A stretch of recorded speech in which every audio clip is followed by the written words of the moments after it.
Did you know that only about 1/3 of employees who experience workplace conflict feel it was ever fully resolved?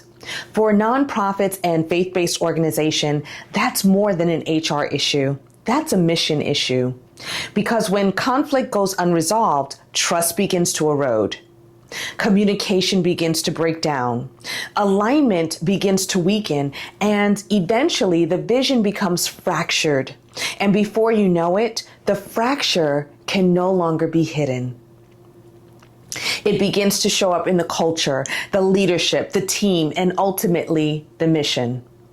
So today on Behind the Mission, HR and Alignment Conversations, Kimberly and I are addressing and discussing just that, the fracture beneath the vision when people conflict threatens the mission. Welcome to the conversation.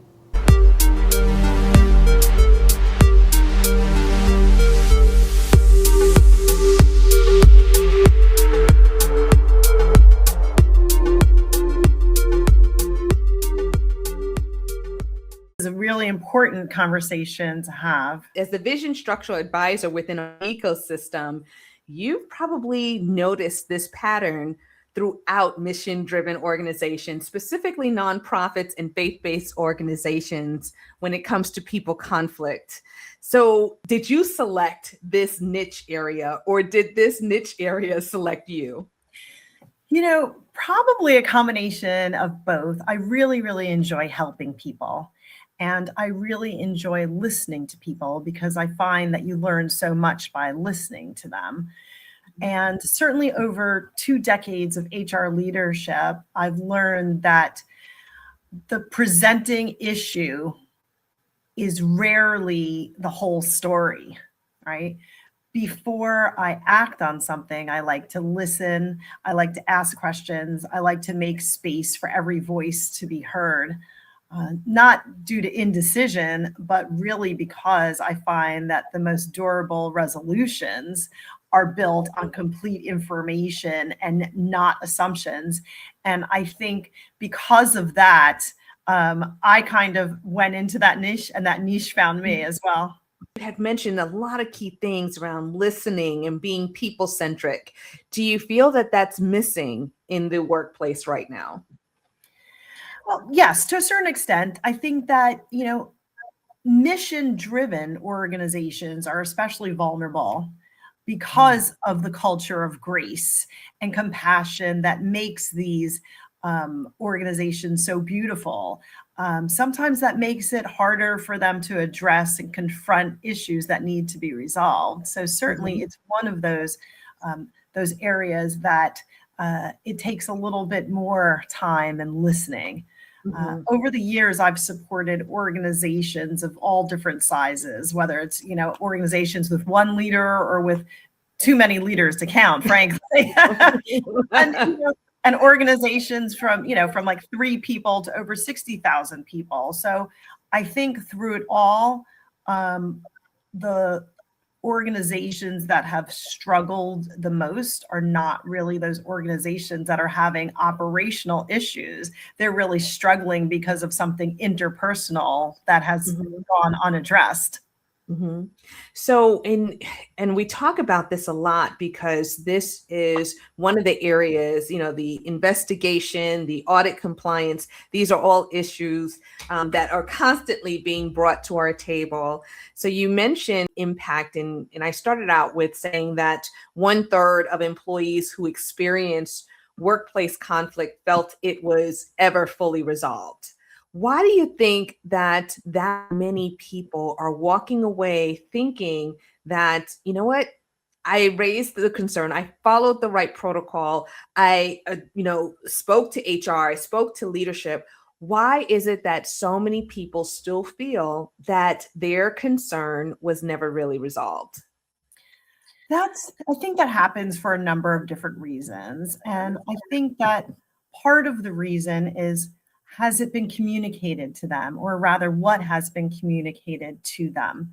I feel that some organizations don't really have a structure in place to address the concerns of their employees. So employees are left wondering, what happened? Nobody got back to me. The situation is still ongoing. What aggrieves me may not aggrieve somebody else. Mhm. What is upsetting to me might be just that upsetting, not illegal and not against company policy. So it's really having those conversations with the people that are involved and ensuring that there is a resolution. Resolution may not be something that every person involved likes, frankly, but there needs to be some closure. So there have to be very specific steps that an organization takes in order to address these situations. Mhm. How much of that structure needs to be in their policy and procedure? You know how sometimes it's like you said, what is the structure in place, the closure? How much of that needs to be outlined in terms of their practice?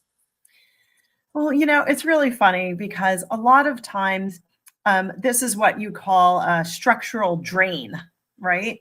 Yeah. It looks like a people problem, Yeah. but in actuality, it's a process failure, right? There's no clear pathway to how the conflict is going to be addressed.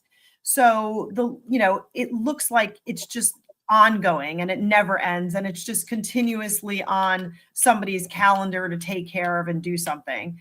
I Mhm. really do like to see an HR infrastructure, if you will, for companies, and that involves, standing up policies, handbooks, investigative processes, and training. Right? You're going to find in organizations that once the leaders are trained on what that practice is, relief, Mhm. immediate relief. They finally are going to have a way to manage issues and address concerns.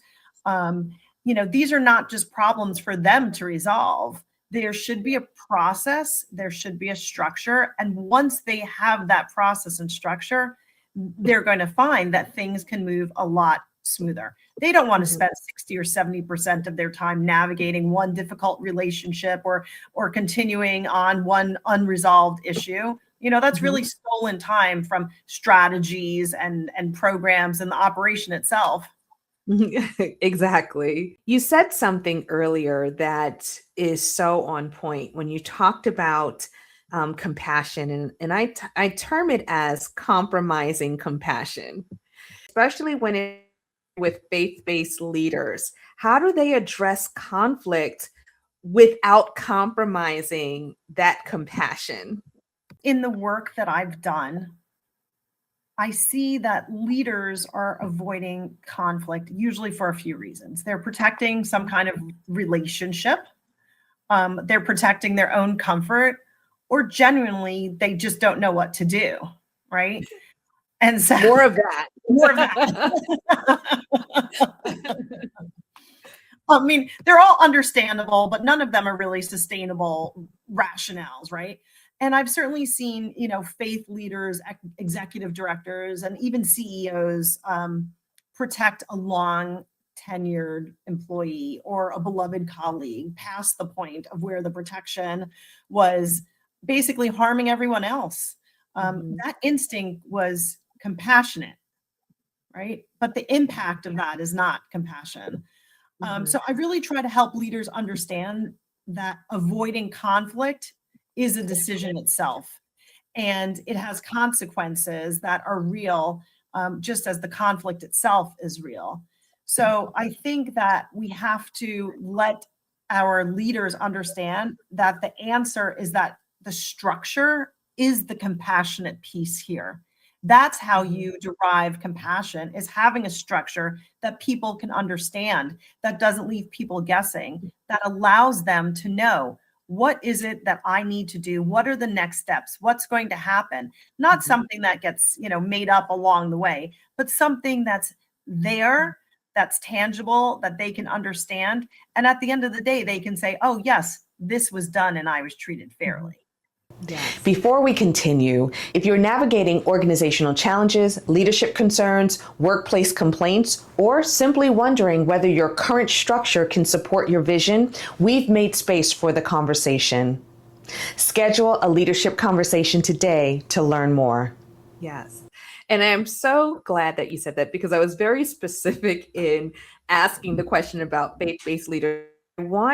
I want leaders to understand that whether you are a nonprofit, for-profit, faith-based leader, we are all with the same situation, the same circumstance of how to resolve people conflict in accordance to an infrastructure for that works best and is outlined for your organization. So this is not an isolated thing. I love how you just broke it down in terms of, having a structure in place, the closure, outlining specifically what it looks like in order to get to the same outcome, no matter how you are registered as an entity. It's really around focusing on the resolution of what that concern is, or there potentially could be significant liability to leaving it unresolved. Oh, 100%. If the person you are protecting today became the subject of a lawsuit tomorrow, could you demonstrate that your organization responded appropriately? Because that's the question, right? If the answer is no, you're not protecting anyone. You're actually exposing everyone instead, right? And we know that old expression, Rhonda, when you know better, do better, right? I think that we all know a lot better these days. There are, again, talking about compassion, there's a lot of things that we need to do to be compassionate. I mean, even if we just for 1 second, even if I can just talk about, ADA. ADA is the American Disabilities Act. So making sure that you're having interactive conversations with employees, because if they want to, let's say, come back to work or they need a reasonable accommodation, making sure that we have those conversations with them. We've seen recently that the court has been saying, what did you do? Whereas previously it may not have been expected to the extent that it is today. What are leaders protecting when they avoid conflict? Oh, they're not protecting anything, Rhonda. They're exposing everyone. It's really a big issue that leaders need to think about. Over the years, I think about some of the things I've done. I served on the board of a domestic violence education and legal center for 10 years, an organization that exists because someone's safety was not protected, right? That work, I think, has allowed me to evolve and help shape how I think about organizational accountability, right? So every time a complaint is minimized, a concern is not documented, or a process is bypassed to protect someone or because somebody didn't want to deal with it, that organization now absorbs the risk and distributes that risk to everyone from the top down. And one thing that I notice, and when we go out and we're actually training board of directors, when we're training, even leadership, there is a level of responsibility that each one has. So it's not even in their benefit to protect one person versus looking at the entire people team, and being people-centric and looking at everyone as a whole. Oh, yes. It's important to look at everyone as a whole because everybody there is helping to shape really what the culture is of the organization and helping to shape how people feel and really looking at the engagement of the people in that organization. And this goes across the gamut. This is not really based in, what sector are you in? This is not public versus private versus this really goes for everyone. Right. And you said something that has, for lack of a better phrase, been under attack lately. You said how taking into consideration how people feel. How should leaders navigate how people feel? Well, I think it's really important to acknowledge how people feel. Everyone wants to be heard, right? And everybody's going to have a different experience. I think years ago I said something in a meeting. I think you were in this meeting where I said, look, we're all born naked and we all work for the same company. And that's pretty much where it stops, right? Yes. You and I are both native New Yorkers. but have very different experiences, based on our families, based on our schools, based on, our friends, things like that.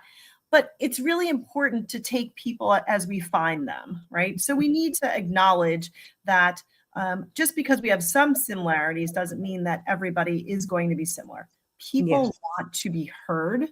They want to be acknowledged. That doesn't mean that what they're saying is right, Mm-hmm. but it does help to listen. And I think listening is a big piece of what we want to do. And generally, in all of my years, I would say that's the biggest thing that employees have complained about is my supervisors not listening to me. Remember when we started out in HR, and I don't remember the exact year, but the one thing that we kept inserting into our trainings with leaders is that people don't care how much you know, they want to know how much you care. Yes. And I think that that has gotten lost in translation, that it has become, and you and I talk about metrics and outcomes all day long, but that how much you care about your people is it's always been front and center of everything that we do, all of our education, even the outcomes of investigations. It's how are you showing, how are you going to demonstrate you care about your people, even if someone gets terminated as a result of the investigation. It's still important to be able to do what? Listen to the people that remain. What are they feeling? What are they experiencing? Because not everyone may be happy of an outcome solving that people conflict. Yes. Well, this is all part of overall employee engagement. Mhm. How do you keep your employees engaged? And how do they know that they are not just another number to you, right? Yeah. When you say something to employees, say it from the heart and really mean it. You Mhm. know, it was really important to me, I think, in my HR career, where I had people, direct reports. It was really important for me to get to know people, Mhm. understand whatever they wanted to share. Somebody Mhm. likes running, or somebody likes painting, or Mhm. somebody's children are going to their prom, or going, going to graduate soon. These Mhm. are all really important things. And it's one of the things that I've certainly learned in my life is to share a little bit more about myself. It makes everybody seem a little bit more human. Um, Yes. and I think also it allows people to have grace for each other as well when Mhm. times are difficult. Yes. It always shows the human side. And I Yes. know that when, oh my goodness, 25 years, 26 years ago when we worked together, that was a staple that anytime a new leader came into the organization, the first thing that they sat us all around a table and they would all say, "What do you know about this person?" And it Right. wasn't just what was on their resume.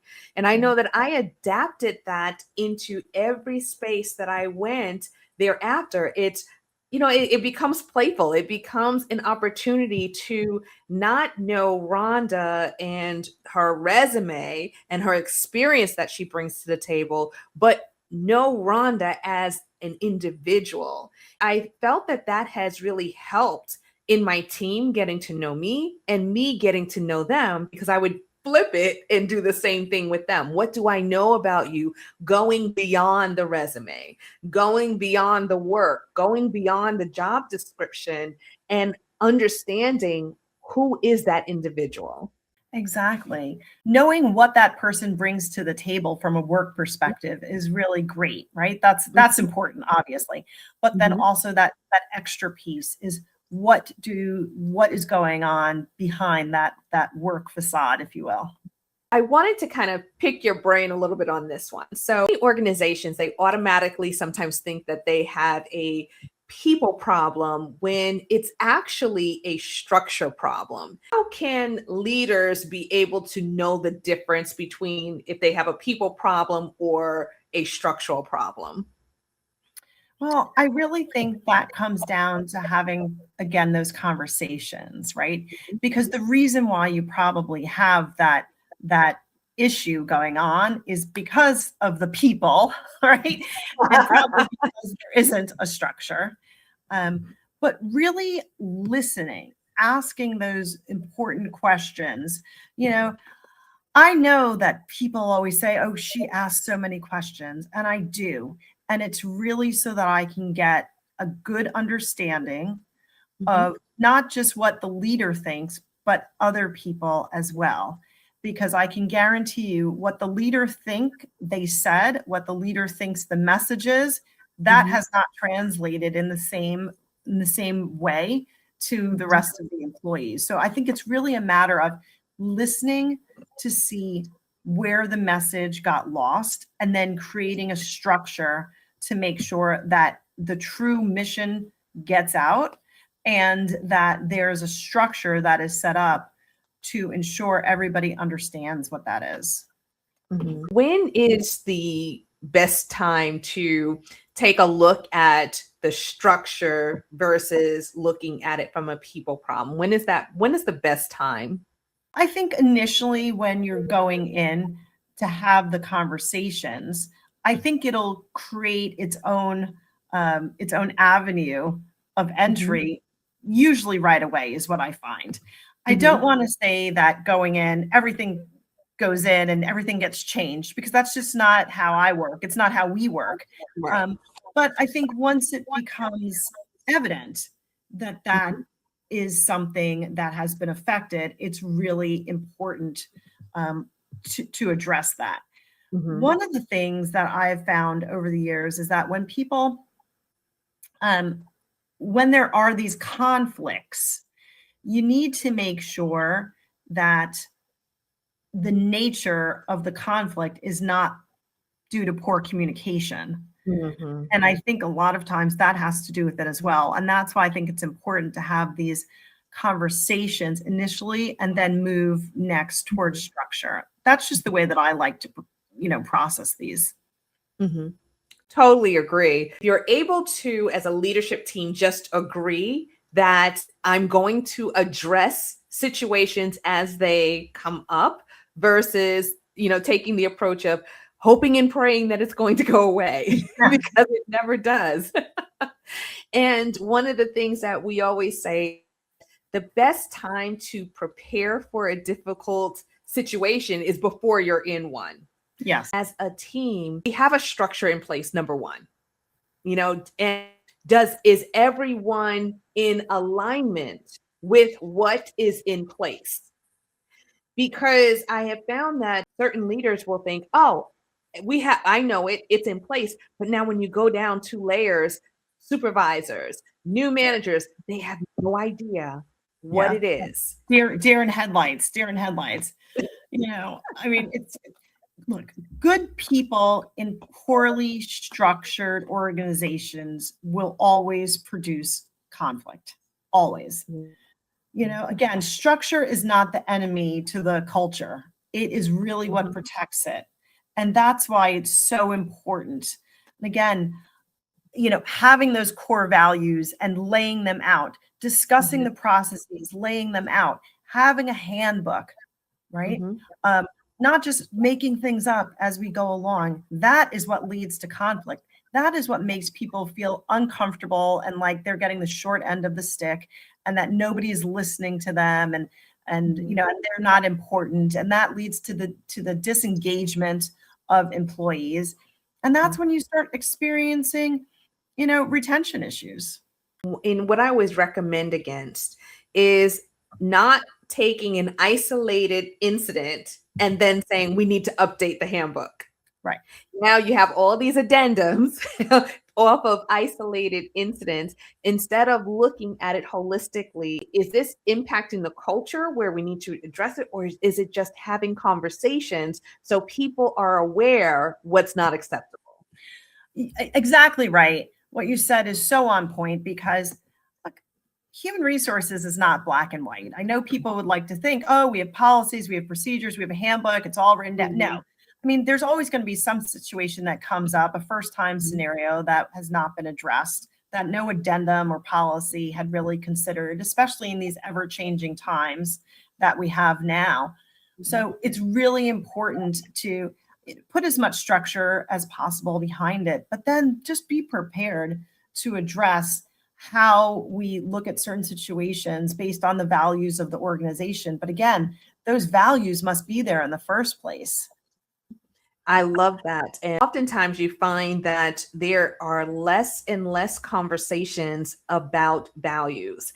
Everyone is aware of the mission, everyone is aware of programs, everyone is aware of the metrics, but the values isn't top of mind. And that's the first thing that I know we do when we ask. We're asking about the vision, we're asking about the mission, we're asking about the values, and how often is it inserted into weekly department meetings, not just department head meetings, but that it's tailored down so that way every single manager, supervisor, assistant supervisor, those that are on development plans to get promoted into management, how connected are everyone, especially if you are a values driven organization. And most mission driven organizations should be also values driven, and everyone should be connected to what those values are.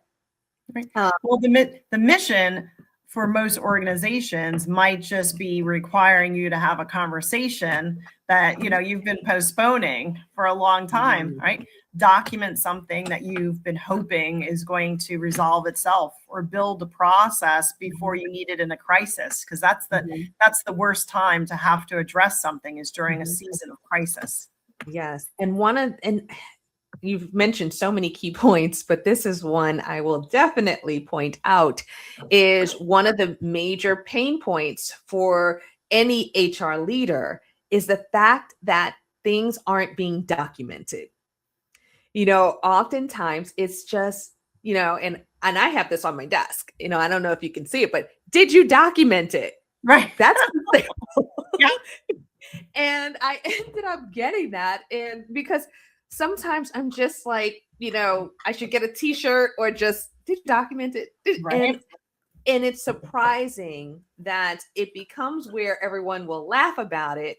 But then when the situation comes up, did you document it? Did you take notes on the conversation? No. Was I supposed to? What? Well, most organizations do not discover they're unprepared in a boardroom, right? They discover it in a crisis, when a complaint arrives, when an employee retains an attorney, when a situation becomes public. You know, by then the cost of being unprepared is well at its highest. It's important to do that, to make sure that you are prepared. And, you know, one of the things that I know we've talked about is, you know, the HR investigation audit, right? So, looking at not about finding out what's wrong with your organization, but it's about giving leadership the confidence to say, if something arises, we're ready for this, we're prepared for this, we can respond with integrity to this because we took action before we were in crisis. It's one of those moments where we always ask the question, do you have an HR investigation audit in place?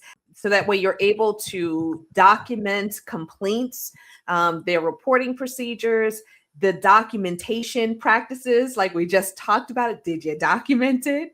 And also that investigation readiness. There's something about that, having that confidence, like you said, that no matter what comes up, that you know that you know that you know that leadership can respond according to policies, procedures, and protocols.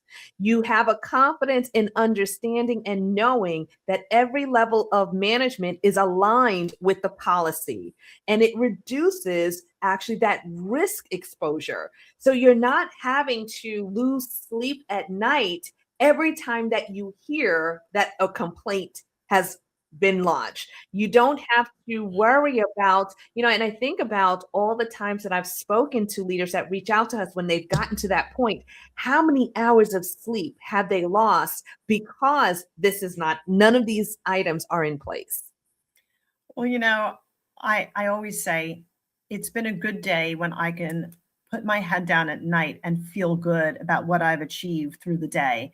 And as you know, I've conducted and overseen and trained leaders on HR investigations across organizations, be it in healthcare and retail and private equity backed, environmental, whatever have you there. And we've managed EEOC complaints, harassment investigations, union grievances, sensitive terminations. And throughout all of that, I know that I have maintained zero material compliance findings throughout my career. So that just signals like we know what readiness looks like, and we also know what vulnerability looks like. And I think that we help organizations tell the difference between the two. And I think that this is a good time to pause to be able to ask leaders to think about a couple of questions. Can your organization answer yes to these questions? Do we have a documented complaint process? Do leaders know how concerns should be reported?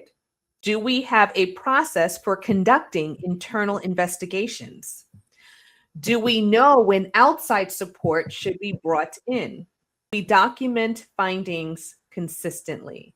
These are just some questions that as a leadership team, you're able to gather together and reflect and assess honestly. Because oftentimes you may get to a point in saying, well, you know what, we don't have any issues. And like I said earlier, the best time to prepare for a difficult situation is before you're in one. But having that peace of mind that no matter what, that you are ready. One of the things that you mentioned is the training. Is that a forgotten piece of the investigation process that it's supposed to end not just with closing out the resolution, but also the training? Would you be able to talk to the importance of not neglecting the training side of when it comes to people conflict so it doesn't threaten the mission? Yes, very important, not just to do an investigation, but what do you do with those results after the investigation? What do you do with the findings? What are the next steps? Because there needs to be a correction to what happened. The situation would not have come up were there not a problem. Now that you've identified what the problem might have been, how can you try to ensure that doesn't happen again? That is going to take some training. Whatever the scenario was, creating a training that will help leaders to understand. And also the leaders that don't know how to address the situation, making sure that they understand they can reach out to human resources for that support. They've been entrusted with a mission that matters, and the people in your care really deserve to have an organization that is structurally prepared to protect them and the work. Right.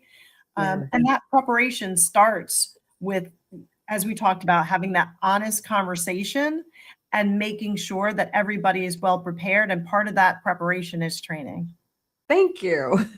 That is a forgotten piece. So I'm glad that you were able to unpack that. So that way it is very clear to everyone that that is in essence what closes the loop to any type of people issue. And that loop is not closed until you actually have not just trained those impacted directly with the investigation, but everyone is brought in to, it is an opportunity to confirm understanding and to ensure that this is something that does not have to be repeated in the same manner moving forward. Exactly. One of the things that we hope that you've heard throughout this conversation is that when a conflict reaches a certain level, it becomes difficult for the people closest to the situation to remain completely objective. Leaders have relationships, staff have histories, volunteers have loyalties, board members have perspectives, and sometimes everyone is trying to do the right thing, but they're simply too close to the situation. That's often when organizations need outside support because the mission is too important to risk getting it wrong. And that's why we often recommend outsourcing investigations, concerns, and conflict resolution efforts to organizations like ours. An independent third party brings objectivity, consistency, experience, and credibility to the process. It helps protect the people involved, protects leadership, protects the board, and ultimately protects the vision. Because the goal isn't simply to resolve conflict. What you heard us say is that the goal is to restore trust and help organizations move forward with integrity. If there's one thing that we leave with you today, it's this: don't wait until the fracture beneath the vision becomes visible to everyone. Address it early, steward it wisely, and when necessary, bring in trusted partners who can help you navigate it objectively. We'll see you next time on Behind the Mission HR and Alignment Conversations. Thank you so much, Kimberly. Expertise was definitely valued during this conversation. Thanks so much.